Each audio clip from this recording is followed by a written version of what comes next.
All right, today we're going to pull back the curtain on one of Kyoto's best kept secrets, Pontocho. It's this incredible atmospheric alley that's so narrow and honestly kind of mysterious, it feels like you've literally stepped back in time. But here's the thing, its magic is matched only by how tough it can be to get into. So we're going to give you the real insider's guide to doing it right. Okay, just picture this for a second.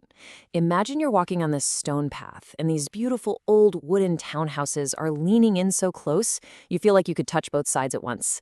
Above you, paper lanterns are casting this amazing, warm amber glow. It sounds like something out of a movie, right? But nope, this is the very real, tangible feeling of Pontocho. So what is Pontocho exactly? Well, it's one of Kyoto's last authentic geisha districts, or hanamachi. And the most important thing to get here is that this is a living, breathing neighborhood. This is not a tourist trap. You won't find souvenir shops, you'll see very few English signs, and there's a pretty strict set of cultural codes. It's the real deal, and that's both its magic and its challenge. And that right there, that's the big puzzle of Pontocho. It's unbelievably alluring, but the way it was built makes it famously inaccessible if you're not prepared. So let's dig into how it got this way, and more importantly, how you can crack the code. You know, the history here literally shaped the alley you walk through today. It started out as just a sandbar, but the real game changer was this tax back in the 1700s. It was based on how much space your building took up facing the street. So to save a buck, everybody built these super narrow but really, really deep buildings. That one financial decision is why Pontocho has that incredibly intimate, squeezed-in feel. A lot of people know Gion, right? Kyoto's other super famous geisha district. So how does Pontocho compare? Well, think of it like this. Gion gives you the atmosphere of old Kyoto, but with all the modern tourist infrastructure built in. Pontocho, on the other hand, gives you pure immersion. It was never designed for tour buses, it was designed for locals. So the choice is really between convenience and raw authenticity. And wow, the numbers really tell the story here. During the busy season, Gion can see something like 50,000 visitors in a single day. Pontocho? It gets just a fifth of that. And that's not because it's less special. It's because the alley physically can't handle the crowds, which, ironically, is exactly what keeps its intimate, personal vibe alive.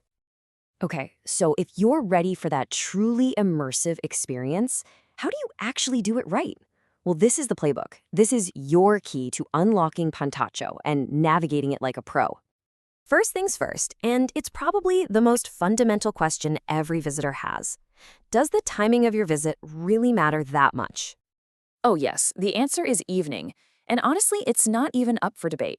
Pontocho is a nightlife district, plain and simple. It just doesn't wake up until after 5 p.m. If you go during the day, it's quiet, all the shutters are down. But at night, oh, the lanterns light up, you can hear music drifting from the windows. It's a completely different universe. Now, getting there is super simple, but getting in gracefully, that's the secret sauce. Most tourists just pile in through the main southern entrance. But here's the pro tip. Start at the northern entrance instead. It's way quieter, and you'll be walking with the natural flow of foot traffic, not pushing against a crowd. It's such a small change, but believe me, it makes a huge difference to your experience. Let's talk reservations, because just trying to wing it here is, well, it's a recipe for disappointment. Here's your strategy. A month or more out, if you want that magical riverside dining experience, you gotta ask your hotel concierge. They have connections you just don't. A week or two before, you can use online services for a decent indoor spot. And if you absolutely have to do a walk-in, aim for a casual place and get there either super early or pretty late to miss that peak rush. Okay, this is important. Pontocho pretty much operates on a set of unwritten rules. And this isn't about being strict, it's about being a respectful guest in a place where culture is a living, breathing part of daily life. So let's go over how to avoid the most common mistakes people make. This is the big one. So often, visitors will see a geiko or geisha and immediately swarm her with cameras. I get it, it feels like a rare, beautiful sight. But it is so crucial to remember that they are professionals on their way to an appointment. Blocking their path can actually damage their reputation with their clients. They're not tourist attractions, they're working artists. And just listen to what Kyoto Cultural Liaison Sarah Mitchell says about this. Stand aside, bow slightly.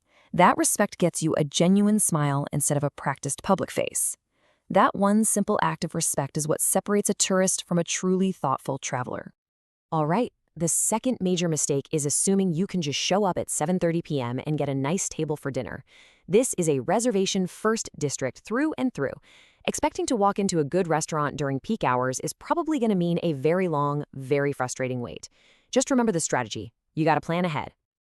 So, with all of this in mind, the incredible beauty, the challenges, the etiquette, how do you decide if Pontocho is actually the right fit for your trip? Let's break down what it really takes, both in terms of your budget and your travel style. So let's be real and talk numbers. Even a budget experience here, say grabbing some grilled chicken skewers, is going to set you back between 3,500 and 5,000 yen. Mid-range is obviously higher, and that premium riverside experience, that starts around 10,000 yen per person. This is likely going to be one of your more expensive nights in Kyoto, so it's really important to budget for it. And honestly, Pontocho isn't for everyone, and that is perfectly okay. If you're on a really tight budget, if you're traveling with small kids, if you have any mobility issues, or if you're on a super quick trip to Kyoto, your time and money might be better spent somewhere else. Knowing that up front can save you from a really disappointing experience. So here's the bottom line. Pontocho provides one of the most authentic, stunningly atmospheric settings in all of Japan. But the quality of your visit doesn't actually depend on the alley, it depends on you. It comes down to your preparation, your expectations, and your respect for the culture. So the real question isn't just if you'll go, but how you'll go.